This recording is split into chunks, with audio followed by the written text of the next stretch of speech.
You know, like, hey, we don't need these kind of people because they're a drag to society, Right. whether you're old or infirm or whatever it might be. And the whole abortion movement, Planned Parenthood, being tied to eugenics. I mean, Ben Stein did that great movie, you know, Intelligence Not Expelled, Intelligence Not Allowed. And I mean, it's pretty scary. It is scary. It is scary, and it freaks the American people out. Yeah. And the proof of that is what's happened in the last few months. Right. And so, in other words, I say to people, look, this town is full of people who believe in rationing and planning, and they want to create, you know, comparative effectiveness research and so on to say, look, this works better than that works. This is all. I say this is all great, but you're dealing with the primal forces of people's lives. People's lives. And I mean, there's a professor at Berkeley named A lot of crazy professors. no, this was a good one. His name was like Tetlock, and he came up with this phrase in TETLOCK. I think that's now I'm gonna look like you. It made me look better anyway. He's some guy at Cal who coined the phrase, or at least used the phrase, taboo trade-offs, and that is that there's, look, if I say to you, how much do you want if I get to kill your sister? I mean, the conversation ends. Yeah, I mean, where do you go from there? Exactly, and or how much will you sell me your kidney for? You know, I mean, or your lung, or whatever. Right. It just you can't talk like that. You can't convert taboo subjects of life and morality into economics without having the other person hate you. The only way you can do it, in terms of getting anything done, is you can say, listen, you have a duty to give me. Right, okay. It's moral to moral. Moral, exactly. Moral to moral. And that you can argue back and forth. You can say, listen, you're about to die, but you're doing it a good cause because you're climbing Mount Suribachi, taking the Okinawa Iwo Jima from the Japanese. So that's a deal. You'll take it. I mean, and you know, and we'll reward you and honor you after you're dead. But that's just, you know, everybody went on, you know, Omaha Beach and at D-Day. Yeah. It was a sacred thing they were doing, and we hope flag and honor and country. We hope that we've been rewarding their memory and their families ever since as a matter of sacred duty. And so the argument, though, therefore, is if you try to get into these issues of health and life extension and so on like that as an economic issue, ordinary folks are just going to say, hey, wait a second. This is repulsive. Right. Exactly.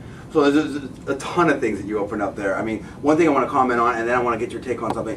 I mean, that's what I never really understood about these people that talk about income disparities. Is that what does it matter? I don't care if someone has 1,000 or 1,000,000 times more money than me, as long as I'm rich.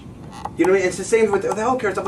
But so you're talking about rationing here, which is inherent in any government system, and really at the end of the day, you know, economic study of scarce resources is only so much of anything. So there's going to be limits to everything. But let's talk about the hot button issue of death panels, and what do you think about that? The thing that Sarah Palin raised now. I've seen your work on Fox News, and I think that we sort of agree on this, and I fight with Jake Tapper about it all the time, and he demands that, oh, it's been debunked, and I go right back at him, and I'm like, look, I think that it's allowable as a political term, as a basically shorthand for rationing that is inherent in these systems, and government bureaucrats making decisions about really who's going to get care and who not, and who doesn't, and therefore who might die. Exactly. I mean, look, the words death panel, those two words do not appear in the legislation. Well, of course. So what? Right. It's the notion, the idea of what in Britain there's an agency called NICE, the National Institute for Health and Clinical Excellence, but in the acronym they kind of get rid of the H and it says NICE. Now, your sense of George Orwell about right. You know, the Ministry of Truth, you know, smiley faces, I mean, that's what they do. They decide these things. They say, look, you're not worth it. We're not going to pay for this. Okay. There was a case in Oregon, not just Britain. I mean, so the point about the British NICE is that it's sort of the inspiration to all the similar efforts like CER and MedPAC here in the United States to do the same thing. Yep. But in Oregon, in the public health plan in Oregon, they went to some woman with cancer and said, listen, we're not going to pay for your cancer treatment. Right. But we will pay for your suicide bills. Right, we cover that. Yeah, if that's not a death panel of what some is? kind, what is? I mean, and so the left went bonkers against Palin, right, saying, "Oh, this is terrible. She's so stupid. She's so stupid." Right, exactly. But she won the argument. Yeah, and they changed the bill. The same with Joe Wilson with the illegal immigration. Exactly. Same with Joe. What does it say about the credibility of our healthcare elites that somebody like Sarah Palin can just crush? I love well, but my point is, you think after a while the elites would say, listen, maybe she's onto something. If we keep going head to head and we lose, then maybe she's tapped into something, in part because of her special needs kid and so on. Right. But just don't F with this. Don't argue with people when they say they want to spend more on healthcare, especially when, as Fogel argues, the Nobel Prize winner, and others like Kenneth Arrow and Dean Kamen have argued, look, and this is a Silicon Valley kind of point, look, this is an economic driver. It is. Not only will we sell this stuff to Americans, we'll sell it to the world. Exactly. What if everybody in China gets fat because they're all eating KFC, right, and then they all want Lipitor and Crestor? That's good news for us. Well, and they rail against the the pharmaceutical profits and the medical industry profits, stuff like that. But like Michael Milken says, that's what drives the innovation. So I mean, you go to Canada and they'll treat you if you have some bronchitis. Here's some penicillin, but they're not going to invent the new cancer vaccine or AIDS vaccine or cancer drugs, this and that, whatever. We are. Right. But I'll introduce another point here, and that is, I don't think this is just a private sector thing. Okay. I think that if you look at the history of how we've crushed diseases in the past, it's usually the government doing it. Well, and so that's the next big point, right? If it were up to you, you've been deep into this, super bright guy. What is the perfect healthcare system? I mean, what does that look like? The perfect healthcare system would divide medicine into two categories. There is routine medicine, which is just what it sounds like. Right. You go to the doctor, you get a Band-Aid, so on and so on.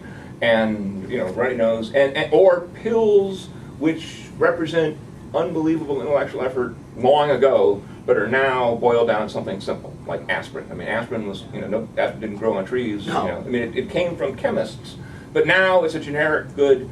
And for routine medicine, there ought to be, I think, some sort of utility-like system where you're not going to get price gouged. Right, I'm down with that. We're going to make sure that every because in the end we pay for it anyway with the emergency room. Exactly. And birth defects. Do the prevention. If people are coughing on the subway or on the street next to you and they have TB or God knows what else, it's a public problem. It's your problem too. So routine medicine is what it sounds like, and it ought to be. The Swiss and the Germans and the Dutch sort of have this private utility program. It's kind of what Nixon proposed in 1971 as well. Okay. So there's plenty of I mean, if you think about the disaster that California had with the total free market deregulation of utilities, right, 8 or 9 years ago. I mean, Enron and you just can't have that. You just can't have it. And again, just as surely as you could say, well, in theory it might work. Right. In the same way that you could say in theory a rationing scheme would work. No, in practice people will hate it. So you'll be thrown out of office 2 weeks after you enact it, so don't even think, why waste your trouble? So, now that's routine medicine. Mm-hmm. Routine medicine sits on as the platform for serious medicine. Serious medicine is what it sounds like. What's the stuff that kills people? What's the stuff that wrecks your life? What's the stuff that incapacitates you? Now, on those things, we can we can go back and look at history and say, okay, now how did such serious killers as tuberculosis get eradicated? Tuberculosis was eradicated through antibiotics in the 40s. Yes. At Rutgers University, public school. Yeah. Smallpox was eradicated. The vaccine was first conceived or first used in 1796, but the disease, it took 183 years to eradicate the disease until the WHO finally declared smallpox completely eradicated in 1979. There's a guy named D.A. Henderson who's at the CDC and the WHO and so on like that. He's very old now, but he's just published a book on a memoir on this. And it was clear it was a political decision. Hey, look, as a matter of politics, folks, we're going to make a political decision not to have smallpox. I mean, it was a medical thing, obviously. The medical thing was in place, but are we going to go to India and play the last little bastions of places where smallpox is still active and knock it out? And yes, we are. That's just pure Clausewitz. That's just simply, we're making a political decision here, folks, to do away with this. Put a man on the moon. Put a man on the moon. The AIDS.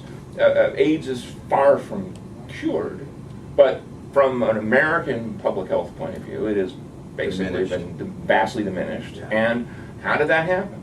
The HIV/AIDS activists fought a war against AIDS. They rolled the FDA, they rolled the government, they got all Hollywood mobilized, they raised a ton of money. They made poster children out of Brian White. They did everything they could think of, Right. and it worked. It worked. Now, for the rest of us, what about Alzheimer's? Right. What about cancer? Yeah. What about strokes? Heart disease. Heart disease, whatever it might be. Why aren't we doing something similar for that?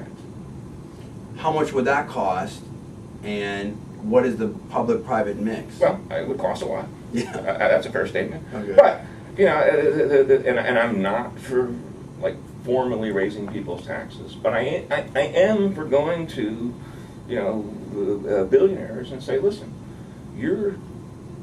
I don't care what the federal income inheritance tax might be. The reality is that the death tax that you'll pay is 100%. Right. You'll be dead. Right. You can't take it with you. Right. So